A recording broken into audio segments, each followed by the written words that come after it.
Ireng-ireng kembang kopong stratek bang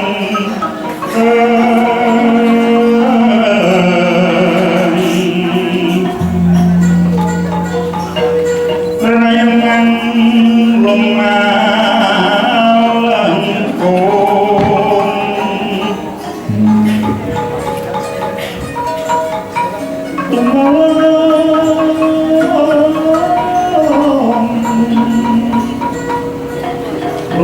batin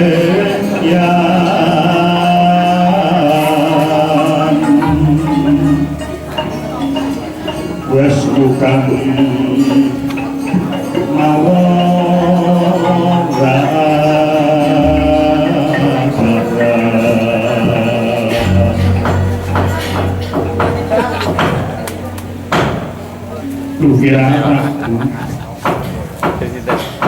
Kapitulo ingkang bupun nggih. Dene kumawantun matur saderengipun tinimbalan menapa to wigatos sing penggali. Dene anak Prabu. Ketingal yenipun lawung Sungkawa sampun kathah para paramparing praja sentananing gari ingkang sampun sami rawuh. Menapa sababipun boten ninggal kaparingan dawuh kula nuwun. Nggih mawon. Yen to kemutan lelampani sampun kawuri. Nalika sami anjenengi pedhato ninggal ing negari Indraprastha kratoning Pandhawa. Ketingal ngetapi rengganing negari Sarwapeni winacak kencana rumi samargi-margi damel pangeran para narendra manca ing sami supaya dhateng adi kula Yudhistira natkala ngadani sesaji Raja Suya penrosat sangsat bisa kaya dene ngempel jagat kathah nalendra ingkang sami asok buleti lundung mengareng-areng wujud Mas Picis Raja Brana dhateng Yayi Kunto menika ingkang njalari bentering manahipun ing putra Dasarkura ing paningalipun ing putra Pandhawa ketingal ngempelu sirahe Pandhawa ketok yen to padha gegeden irahiran lambung-lambung yen to kemutan anggenipun para putra Kurawa klebet ingkang putra kewirangan dawah ing salebeting balung awit kemanten jrambah ing negari Ngamarta ingkang werning kados tirta ingkang kula kinten tirta ngantos ingkang putra cincing sinjang jebul menika jrambah inggih ingkang bapa Kikentan yen kula nggih cincing sarung jebul menika jubin kula kinten Blumbang awit paduka nalika kecekur ing Blumbang ingkang bapa Kecekur nggih malah wonten mina yen lumebet wonten ing saklebetipun saipun ing bapa langsung sami gelut kalih wajengan nggih boten menika wawan ing pangsah dados jalaran benteng manah kula prawilawan bebasan utang mirang nyaur mirang utang pati nyaur pati kula njaluk reka dayane paman Sengkuni ing sampun ati karembake ngajeng yen ing mangkih enggal kelampah paman Sengkuni dadosa bandar dadi ingkang juling saperlu ngawonaken tohipun Pandhawa ngekap bondo donya raja Brana ing Indraprastha pawanarya oh inggih ya ingkang bapa sampun kelampah nimbali dumateng para ari Pandhawa kanthi api-api badhe mengeti dinten piyosan paduka anggen Prabu. Para Pandhawa sampun sumadya netepi panantangipun anak Prabu ing reh sesukan dadu kanthi toh ingkang kampil wujud pinten-pinten bedhati donya Brana. Ing bapa sampun ngawuni-ngani lan ing titi mangsa menika Pandhawa sumene sawetawis wonten ing jawining rangkah yen ngaten syukur bejo sewu kawan. Oh kula putu Prabu Duryudana kula wonten daweyan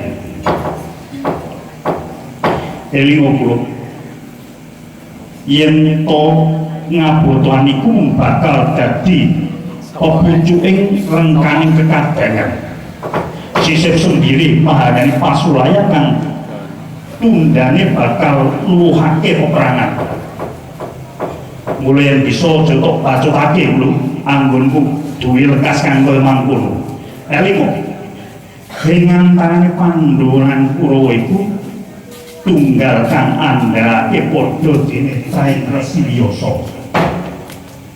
Oh, kada berduduk mana-mana suka dina kamana kekulana aliloko soal timbul. Keparingan bapa sumula antun nggih. Mboten namipun bapa menika namung rebah-rebah pisan. Kados leres menapa ing dados ngendikanipun ing ngeyang Sang Mahesi Bisma. Kula aturi dhahar menapa ing dados ngendikanipun ing ngeyang nggih, kula nek jagat dewa Bathara. Yayi Prabu. Kados pundi Koko Adiwati?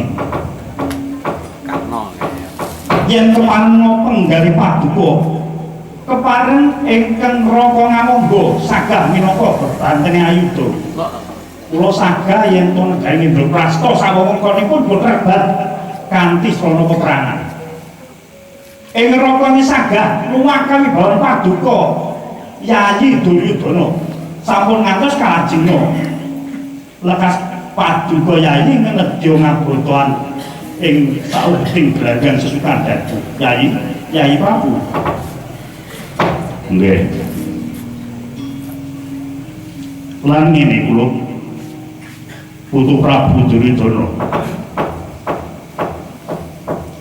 Anane Pandhawa antuk kamukten wujud negara Indraprastha sayekti yen Kurawa lair batin melu asung syukur marang paring Gusti tak kira bakal luwih nyepeketake kekadangan ing antaraning Ngastina lan Ngamarta.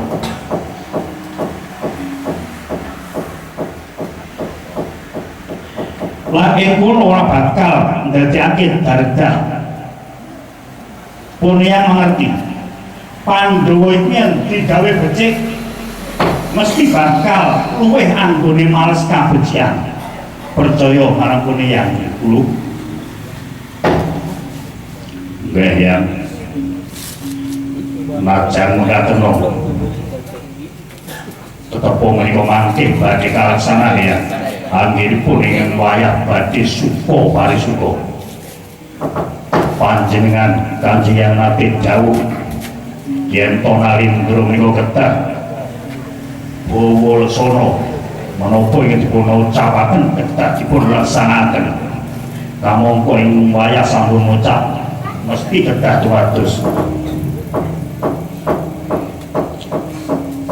Pandhawa kula tantang main dadu jenengi dinten wiyosan kula menika mangke kedah kelampah dunya brananipun Pandhawa kedatonipun Pandhawa yen perlu jiwa raganipun wong-wong Ngamarta kedah kawon ing sabeting sesukan dadu. Sidhem jroning pasewakan Wadyagung tanpa sabawa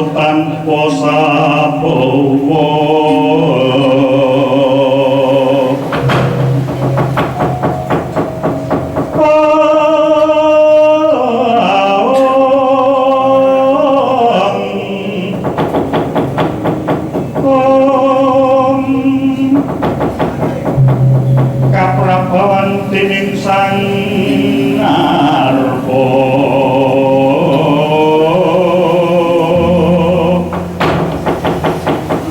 mangun kaonengan lebu sing duka cipta berbuti mandono raras sumedring ngakoso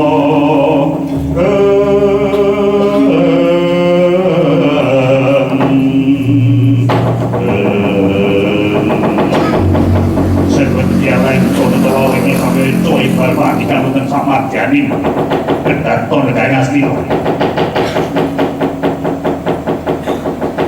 dengan miak ponton iting longok singgil bina trotok pratani poro pandro ingin ceritakan poro wajibul kalau yang poro wajibul ya rodayo biak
Iki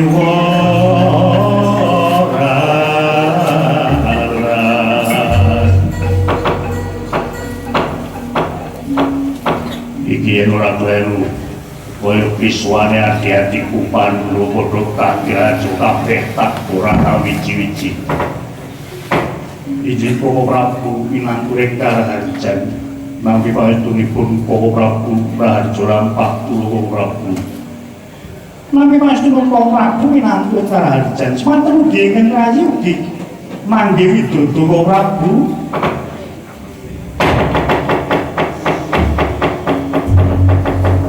Yudhara kakangku slamet tekaku. Syukur yen to kowe langkung. Putuku ing ngamarta wis padha rawuh. Kula nulinji Kanjeng Hyang kepareng kula ngaturaken pabekti Kanjeng Talkondro. Ya tak tampa. Mangke arja nger iji Kanjeng Hyang sedaya putra-putra sing arep mangke widodo. Syukur Pati Sewu. Sesampunipun lenggahake prayogi anak Prabu. Anggenipun semene sampun tawetawis danu. Menapa boten pragi ento anggenipun angangkat sesukan dadu dipun wiwiti titi mangsa menika kemawon. Kados prayogi paman yen ngaten kula sampun winatah dening anak Prabu Duryudana minangka bandaripun menapa paduka sarujuk inggih kula kantun nderek janaka kula sedewa kula kantun nderek paman kula manggaken paman sakarepmu aku ora sudi yen pun melu botohan. Wiwit seko ngendro prasta tak elingake nang unta aji kakang kurang buku aku ning wong enom. Dimatur putura kowe. Apa prayoga yen to kadantarna kudu tutur-tutur marang Kadang Werda.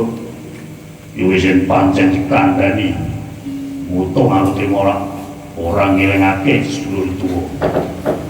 Ngono luwih prayoga Yai. Koko Prabu kados pundi Yai menapa sampun kuncawisaken tohipun ing badhe kangge ngabotan ingkang rai sampun sumadya pinten-pinten bedhati Raja Brana pinten-pinten donya Brana ing negari Ngastina sampun kula cawisaken saperlu kangge damel marangipun Kadang Werda. Wah, yen kados ngaten prayogi sanget ing dinten menika tentu saged puntah anggenipun gadah kemarman padha sesukan dadu. Inggih Koko Prabu Paman Harya kula nggih menapa sampun cumawis kopyokanipun sampun menika pun kula betakaken wujudipun dadu sak otake menika.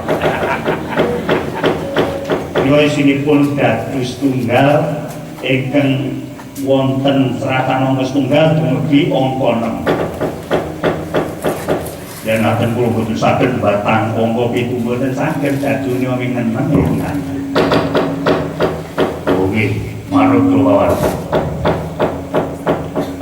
kangge wiwitan anak Prabu badhe nataken napa nggih. Kula badhe nataken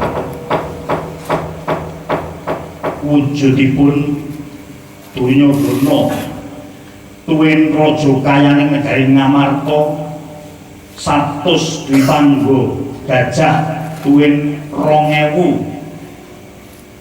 cacah kuda ing wonten negari Ngamarta badhe kula tataken yen to ing mangke Koko Prabu Duryudana saged ngekap ungguling sesukan dadu. Badhe kula timbangi paman anak Prabu Duryudana badhe nataken napa 200 gajah 4000 kuda badhe kula pasaken Yayi Punta manggen ungguling sesukan dadu. Oh nggih yen ngaten paduka anak Prabu mbatang angka pinten? Kula mbatang angka setunggal paman. Oh capine nomor 1. Nah, pinter Pak Duko. Anak Prabu Duryudana batang angka pinten? Pinten paman? Lagi sumangga. Lah kok dadi takon ro bandar ora oleh kok bandar dikerupri. Kula batang angka 3. Nah, yen ngaten Ponang Gardu badhe kula kopyok mangke dipun bekak dipun titipreso sesarengan.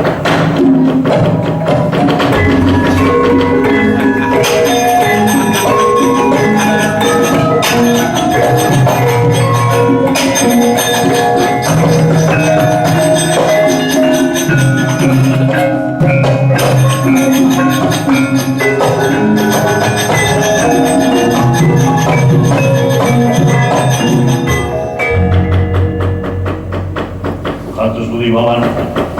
Nika ingkang trepambatangipun anak Prabu Tetelinging Rumah nika Gardu angka 3. Wah, kula menang.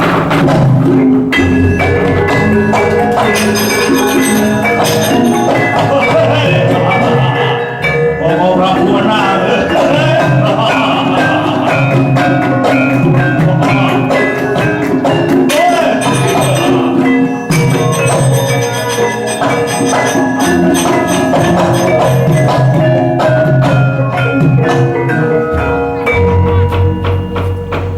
Yai opo isih bakal dibanjurake tanggel yen to dereng tuntas ya syukur yen pancen kaya mengkono saiki bakal notokake opo kula badhe notokaken negari Ngamarta sak wewengkonipun kalebet Jodipati Madukara Bumira Talun saha ing saujajar Paduka Prabu badhe nimbangi kanthi menapa yo tak timbangi negara Ngastina sak wewengkone klebet kutha Gejarat, kutha Waranawata utawa dene Gajah tak totokake yen jadi menang. Oh nggih, yen sampun sami menapa ngetohaken mangke Paduka batang angka pinten anak Prabu?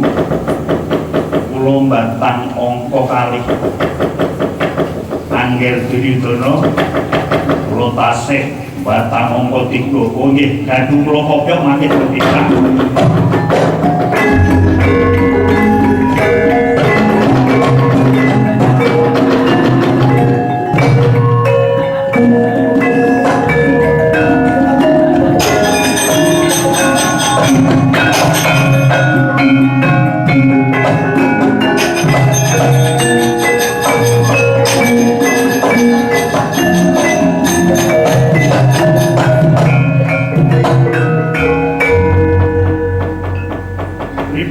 Sampun ketinggal to ingkang rumah angka pinten? Ingkang rumah angka 3 paman. Yen ngaten kula menang paman. Bapak Prabu menang meneh.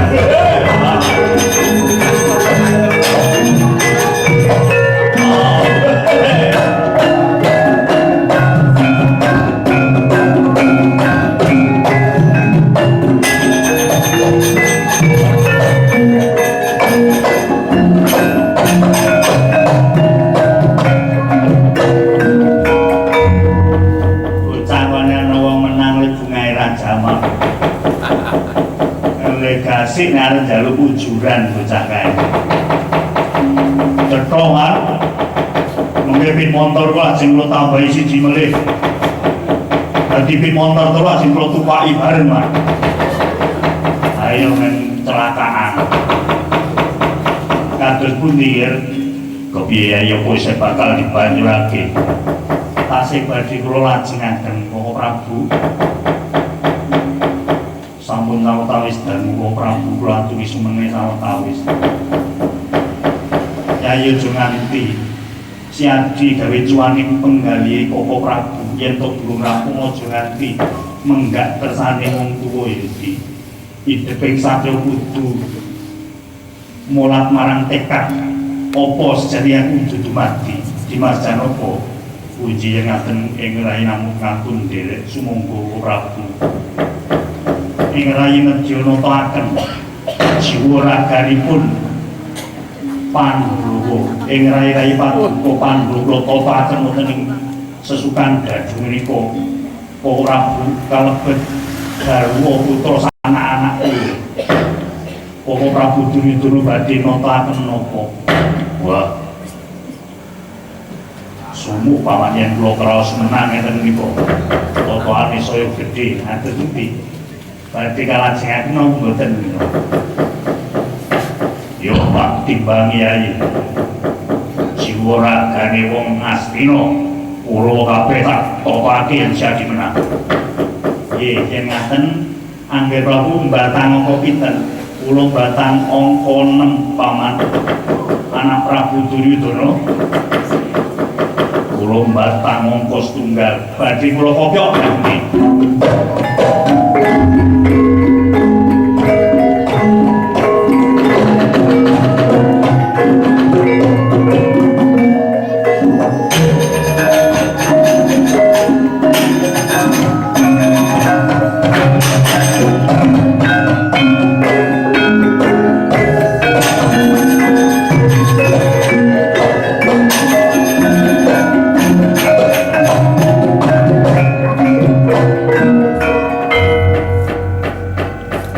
Pinten ing rumah nggih.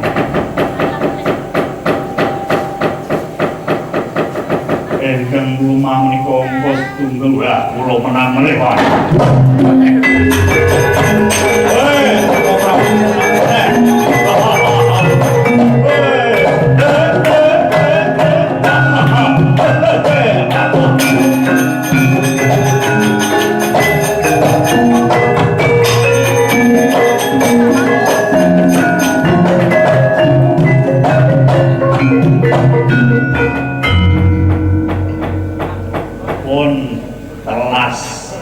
Donya Brana wong ngamata wis ketok mringkus kalah lemahe.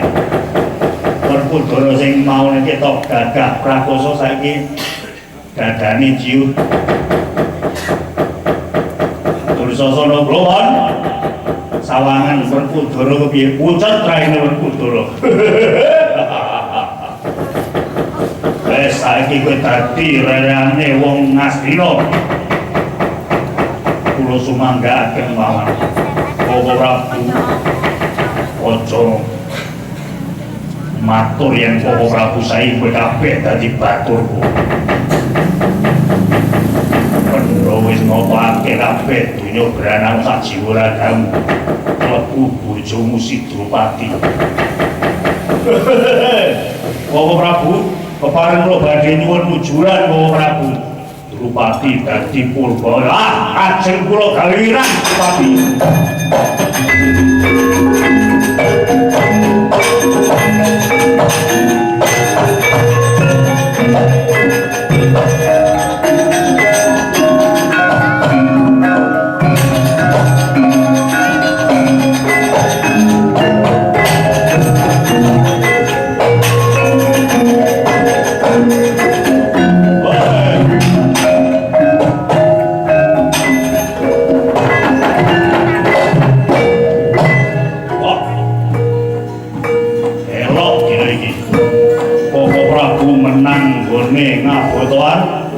Aku oleh mujuran wong wedok ayu sisan.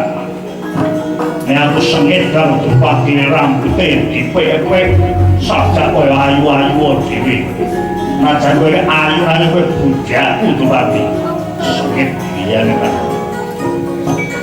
Yen kelingan nggonmu ngisi-ngisi Bapak Prabu lan Bapak Prabu dawah ngene saking balung-balung kowe. Ngopo nggonku bakal kepengin kudu peksa kowe. Saiki aja takon jelasan sendal jaremu. Rikala semono Raden Dursasana wis gatan mulang ing reh kang manungsan. Dewi Drupadi sinunggal kang nyamping ngantos ugar kabaripun nyamping nanging prandene rikala semua Drupadi amun sesambat maning kang kabar gesang nggih Gusti kang karya jagat supados boten kewirangan ing samadane datone Negari Astina nyamping ingkang dipundhari dening Raden Dursasana boten enggal tuntas boten enggal telas ingkang telas menika karosane Raden Dursasana. Satemah kalenggak kawidana Raden Dursasana semaput. Wah. Iki lapor apa ora entek sadaramu dumadi. Wah.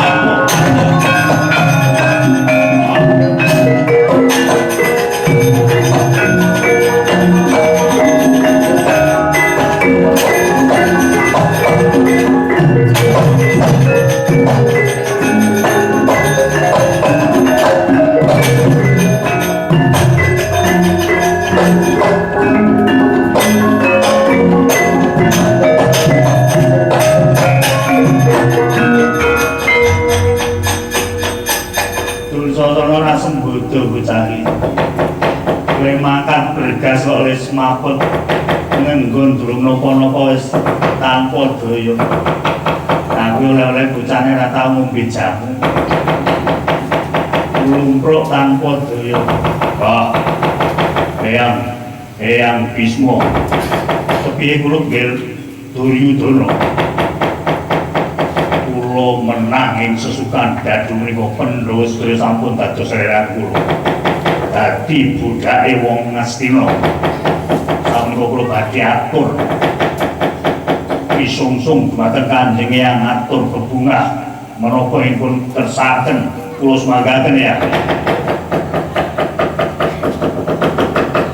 Pandhita kang ngakari wangsit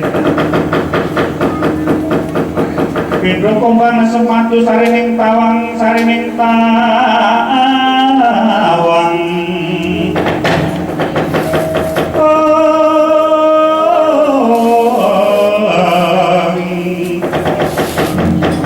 Medanya ngelku kang sanyoto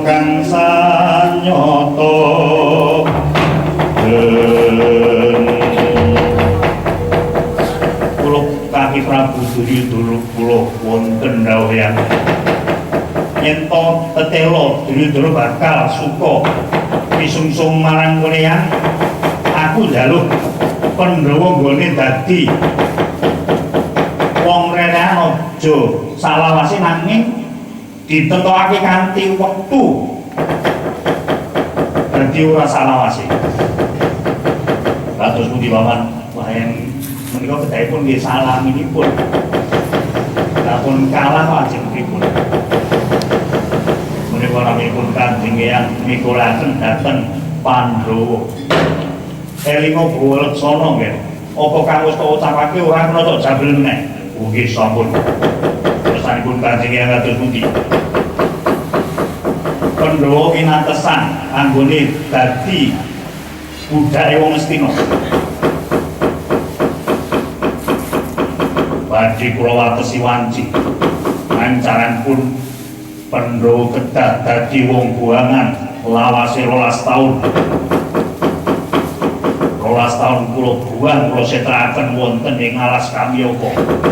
Mangke salebetipun 12 taun ditambah setunggal taun melih. Kudu sesinglon, kudu nyamar. Mangke anggenipun nglampahi panyamar menika kejenengan ponangan dening Kurawa kedah umpetan kali 12 taun malih. Kados pundi ya? Ya wis yen pancen kowe mangkono apa kang dadi ucapmu kudu ditentokake utawa disekseni kanthi janji-janji kang ana sajroning prasasti. Kula kantun nderek tinetepaken wonten salebing prasasti wecanipun Prabu Duryudana pramila ing mangke yen to datan klampah para Pandhawa salebetipun kabucal 12 taun lan umpetan sunggal taun boten kapanggihaken dening Kurawa saged kundur menapa sampun dipun topaken duk rikala wonten ing sesukan dadu. Yen ngono pun kaki nedha nrimo Drupadi kula wonten dawuh Kanjeng Eyang Kapangga. Kepiye kula nggonmu duweni prasetyan marang guru lagi sawise nandhang apa cintraka kang kaya mangkene kepiye? Injil langkung wuwuh katresnanipun ing wayah dhumateng guru lagi tinimbang rikala ing sampun Kanjeng Eyang. Ayu tenan kowe pancen bocah. Yen mesti ana wanita 1000 cacahe kaya kowe tak kira bakal ana dardah lan cecurahan. Ya wis to, putu-putuku Pandhawa kula wonten dawuh Kanjeng Eyang, kula wonten dawuh Eyang. Yo Bisma kakek Kurupa. Wis dina iki enggal lakonana panandangmu kang kudu dilakoni. Sae panandang pancen kudu mung dilakoni. Nuninjih Kanjeng Eyang. Para Pandhawa kula wonten dawuh sinuwun. Aku rasuti ngundang sinuwun ngertu ditur kakangku. Sena kowe iki wong buangan Sena. Mbuh ra ora. Wis saiki kowe rasane nyepet-nyepeti mripatku. Kowe wis dadi wong buangan. Kudu minggat saka aku. Enggal minggat aja dadi kiliping netraku. Ayo minggat. Minggat. Minggat.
Bendara kula, Bendara Arjuna.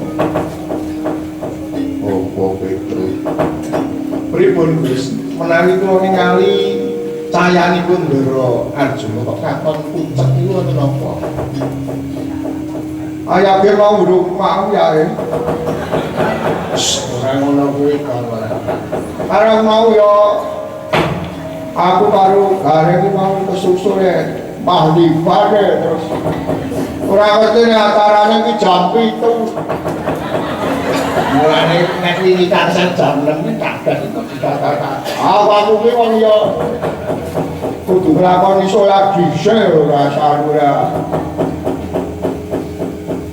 Beto, pripun Gus? Jebul Koko Prabu anggone sesukan dadi ki mau asor.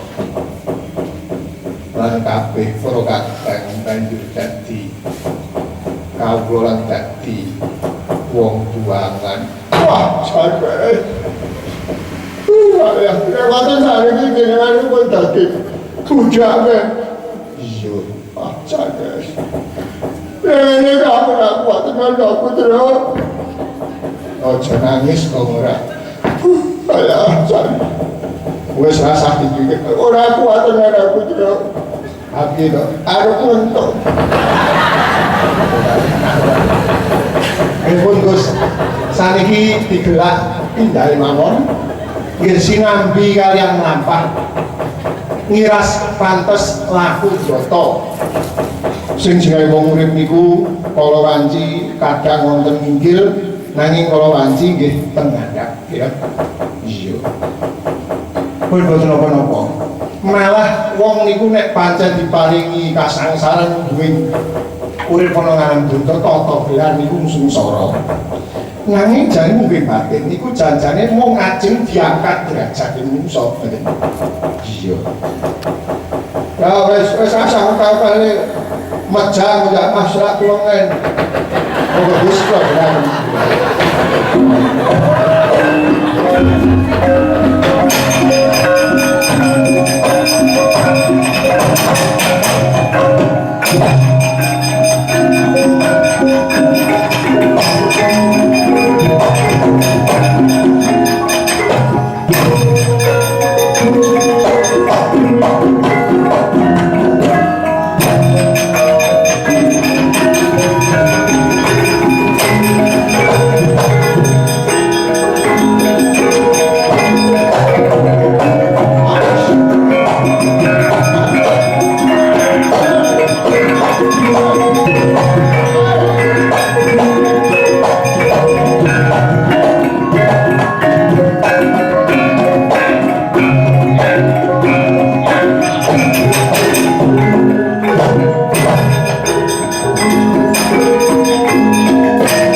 Indriya sosoro weruto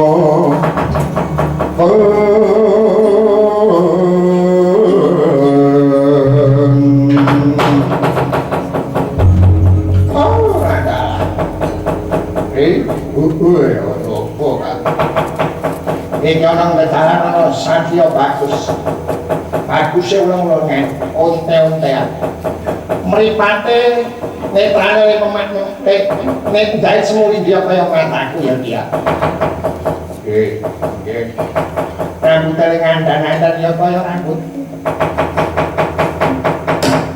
astane ini mucuk kaya drijine mucuk ya kaya drijiku bagusnya kaya aku mengkai bagus yang menungso bagus yang buta bagus yang menungso aku bagus yang buta alah serius uang mono mbok ya wilo iki sapa oh genah rupaku kok bokongmu aku ini rupamu kok bokongmu aku arek kok ayo Satya bagus manut dina iki tak jaluk bandamu yen bandamu ra tak ulung ya takon dosa nyawamu sing tak jaluk kowe bakal merjuyo marang aku ngake nang janji wis entek budine Janaka kowe yen ngono kowe wani musuh karo aku sing tak budine apa aja takon reno kaitan norak canda sabetit perbatang sumur padang kanan pintangan sumur aja bayu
Kawon mung sakali uta niku ora pitu. Aku mung ora kuat manggandani uta. Lah kira nek digetak tontang mergo wedi ora. Niki ben ora suwe lepasi gegaman panah pun rampung terus bubar nggih.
kula Puntadewa nuwun wonten paring pangandika ingkang adhawuh Kanjeng Ibu diterima-terima kaya nggih ngono dadi wong buangan pancen caketing lelakon kowe karo aku kudu nglakoni lelakon ingkang kaya mungkin inggih mboten dados menapa Kanjeng Ibu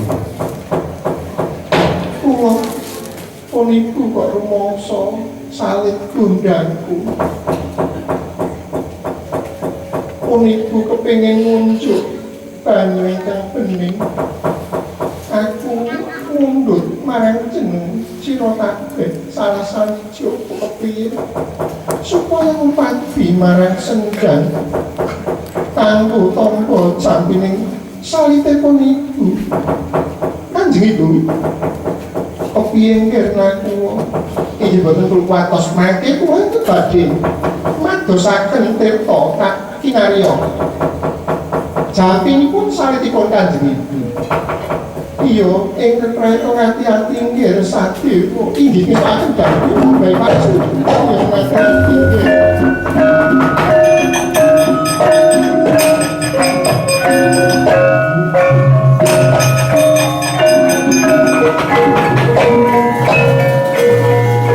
sinebut bancanging carita Kristan Pindhakari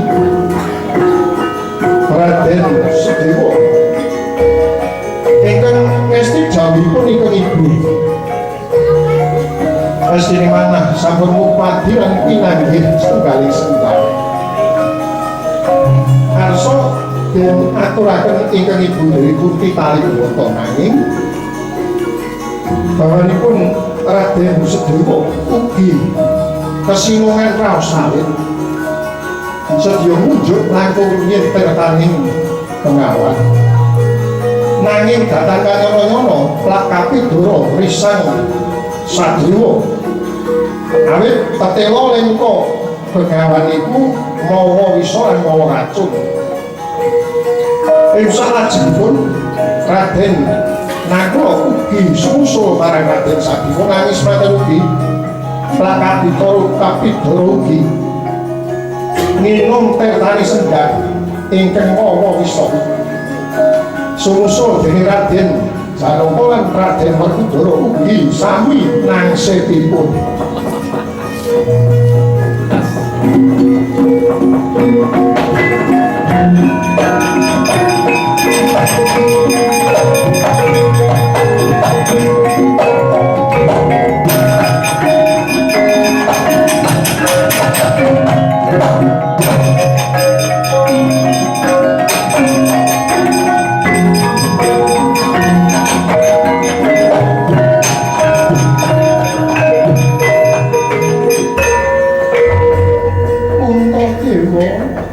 wonten paring ngandika ngajawi aji-aji papat telu katulune ora katon mrene Prabu ingkang kariki mau Janaka banjur disusul dening Werkudara kok ora enggal kali rasane meniku ora kepenak nggih coba susulen nggih ih ngestaken nyuwun pamit Ibu ingkang retno ati-ati tuga-tuga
pinangkaran abang nagih utang ludira kang manyemburnya lembut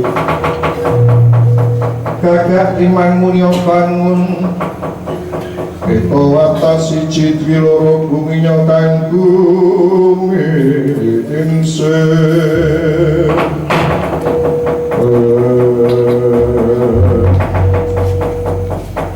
jebul para adikku papat cacahe wis padha nemahi ana ing tepining senja mbok menawa pancen ana ingkang gawe sikara marang adikku kapapate nanging rasaku ora ana wujude nanging tak anggap apa kaya dene lembut dadi iki wujud lelembut kang ora wujud kasat netra yen pancen makhluk kang limpat maragake katono pisan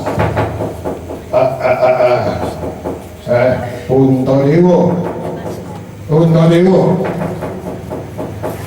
apa sebabe aku krungu swara nanging ora bangkit ndulu wujudmu ayo yen pancen kowe ngatono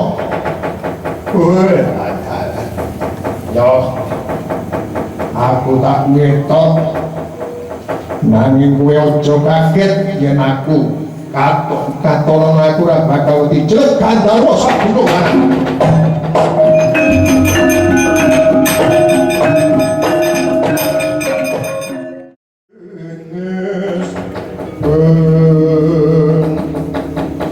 lamun gedruk siti bangkala bentar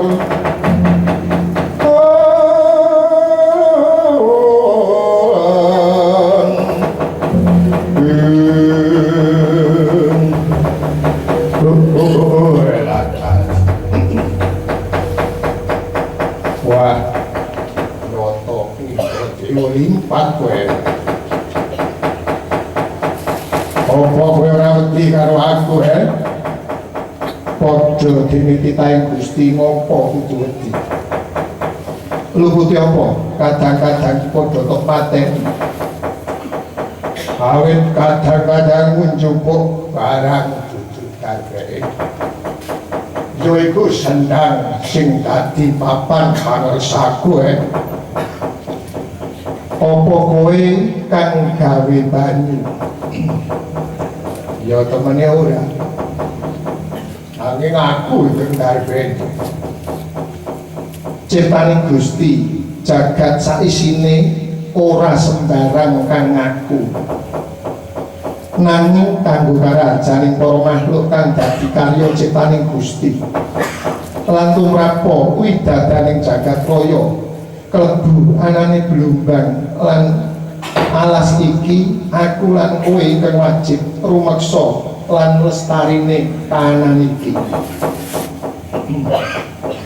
ya wis punta ucapmu ora luput kadangmu bakal tak uripake nanging yen pancen kowe bisa mangsuli pitakonku kira-kira kowe saku apa ora mangsuli pitakonku ya sagadune rasaku bakal tak mangsuli maragake apa pitakonmu sarana apa sing kegulang menungso lepas ing pati layang suci iku miturut penganggepe anggepane jiwi-jiwi wah yen ngono bener kang sejati apa ingkang dianggep bener sejati iku sabdaning Gusti kang awujud kitab suci yen to ingkang ngagem angrasuk agama miturut kapitayane jiwi-jiwi weh ngono ya lah saiki aku tak takon srana apa sing kanggo gayuh derajat gedhe yen wong kepengin gawe derajat gedhe kudu kuat apa beratane yen bocah sekolah ya kudu sregep ingkang sinau yen to jalma menungso yen pancen wis wujud dewasa lan wis ngenyam marang urip bebrayan agung manjing ana bebrayan rumah tangga anggone makarya uga kudu ingkang wekal miturut kabisane dhewe-dhewe lan sumendhe ana panguwasaning Gusti Kang Maha Agung. Wela dalah. Ya lumayan wases. Apa kang wigati tumrap wong nenandur? Ingkang wigati tumrap wong nenandur yaiku banyu. Apa kang bobote ngungkuli gunung? Ayo yen pancen bisa mangsuli bobote sing luwih abot ngungkuli gunung. Sing abot bobote ngungkuli gunung yaiku katresnane ibu kang duwe dhuwure ngungkuli langit apa jajar. Ingkang dhuwure ngungkuli langit yaiku katresnan lan tanggung jawabe bapa anggone nguripi garwa lan putrane. Saiki sapa sing dadi mitrane wong lara ingkang dadi mitrane wong lara ana ingkang awujud kang aran Jotel nanging ya uga jukun sinse ya padha. Lah nek sing ning radio kae iso ora-ora lagi. Aku sih ora. Aku mah ora mangerti babi. Sopo kang dadi mitrane wong kang sekarat meh mati ya. Ingkang dadi wong ingkang sekarat meh dumugining kalaya yaiku wong ingkang ambet welas asih. Jalaran wong ingkang bakal tumekaning pati kudu tinuntun sedya marang ana ngarsaning Gusti Kang Maha Agung. Pinter bocah. Nah, sing dianggep mitra paringane Gusti apa? Iku ingkang aran bojo utawa garwa. Garwa iki apa? Garwa iku sigarane nyawa. Wah, ya bener. Ngaku krungu garwa ana sing muni sing siji sigar sing siji dawa.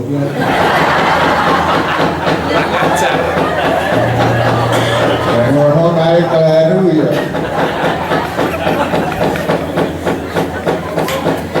Lah nek kabegjan sing paling gedhe ku apa? Kabegjan sing paling gedhe yaiku panarima. Yen manungsa gelem urip kanthi narima sak barang laku tumindak ngomong tingkah laku mesti tansah pinaringan katentreman lan tansah diwelingi dening Gusti Kang Maha Agung. Lah sing jalari ditinggal sugih ki apa? Pepinginane menungso. Jalaran menungso iku lamun ndurusi pepinginan iku mesti mung bakal njlongkrongke marang jalmu dhewe. Mula ana tembung wong ingkang kedunungan kaneksa niku nuruti kelurung raga, ingkang bakal ditempuh mesti raga. Nah iki saiki apa sing ditinggal jalari bejo apa jajal watak cetil drengki srai lan sugih. Yen ana wong ingkang nemu kabegjan rumangsa atine panas dahwen meren lan panas ten ing satemah banjur mitenah gawe tembung ingkang ora prayoga murih gawe sengsarane wong ingkang lagi nampa kabegjan. Woi ya, yo iso kabeh iku. Wijine 100 iki. Apa kang jalari menungso ora iso munggah swarga. Ayo jajal apa? Ingkang ora bisa jalari munggah swarga. Yen menungso iku isih sengsem marang kadonyan. Tegese sengsem kadonyan iku gedhekake ngandalke kadonyan. Yen ketempuh kaya wingi erupsi coba dunya ora ana gunane katut bondo ora ana gunane nanging luwih wigati keselamatan diri pribadi kepara malah kulawarga kepara sok ditinggal.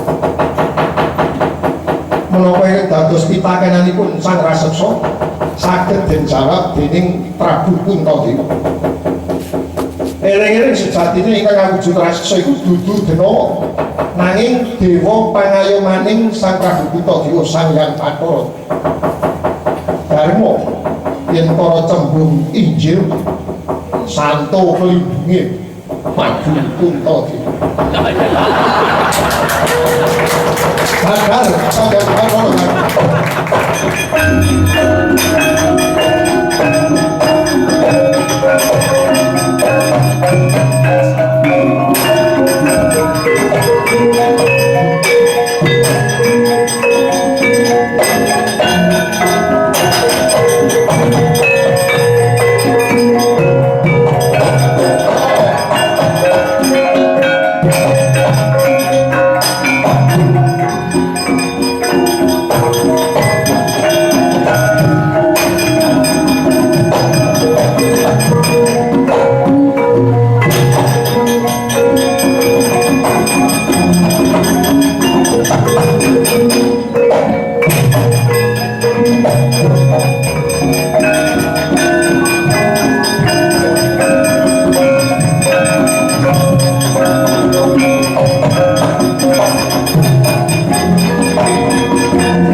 Mimbo dados tunggalipun raseksa. Pukulun kula ngaturaken sembah pangabekti mugi kunjuk wonten sandhaping kepada mawantu-wantu. Yo tak tampa Puntadewa. Sira bekti marang pun kaki Puntadewa wonten dawuh ingkang kados pundi pukulun? Lelakonira ingkang disandang wektu dina iki ora perlu ndadekake cilik jroning ati. Wis jamak lumrah menungsa urip ana ngalam donya kuwi kena tak paribasake kaya dene Cakra Mandingan. Kala wanci ana dhuwur nanging kala wanci uga ana ngisor Puntadewa tinggi. Waton kita pasrah marang panguwasaning Gusti ingkang maha kari jagat. Muna-muni tandang-tanduk tingkah laku yen to pancen Puntadewa tansah sumendhe marang panguwasaning Gusti, sak laku jantranira mesti tansah dibantu dening kekuataning Gusti ingkang kari jagat. Inggih. Nanging pomo dipomo jeneng kita tansah nyaketna rasa marang Gusti, aja lali seneng aweh pitulung marang wong ingkang butuhake. Ana paribasan, ana wong ingkang kelunyon kudu tok bantu nganggo teken, ana wong ingkang kawudan tok menehi sandang, ana wong ingkang butuh pangan uga tok biyantu. Nanging yen ana wong njaluk sumbangan yo kudu tok takoke ana ijine ora saka ora. Iki wis tak jare. Wis mengkono muling ingsun mung pilih mung ingsun tansah mujorai muga-muga jagat tansah pinaringan tentrem Kurawa nampa piwales awit yekti wong sapa gawe nganggo sapa nandur bakal ngunduh kuwi percaya wae yen kuwi kok nggo sak temene rasamu urip ana ngalam donya mesti kebak raos katentreman. Inggih ngestaken jamu pukulun ya muga-muga ulun mung tansah puja sesanti jaya-jaya wijayanti, muga rahayu ingkang tansah pinanggih.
kepiye Kakang Semar?